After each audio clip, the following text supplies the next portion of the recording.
بعد أسابيع من العناية المركزة، توفي لاعب الوداد البيضاوي أسامة فلوح، وهذه تفاصيل وفاته وآخر لحظات حياته.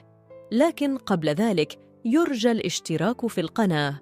لم يمر على فرحة العائلة الودادية بإيجاز بلوغ النهائي بطولة الدوري الأفريقي ساعات فقط، حتى اهتزت الجماهير على خبر مفجع وصادم، حيث توفي قبل قليل اللاعب أسامة فلوح لاعب الوداد في إحدى مستشفيات الدار البيضاء بعد مدة طويلة قضاها في غيبوبة.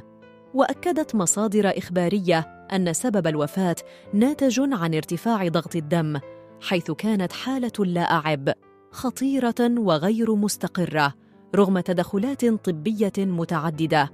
وتعرض في وقت سابق أسامة فلوح لحادث سير خطير، إذ تعرض لكسور ونزيف داخلي ما أدخله في غيبوبة.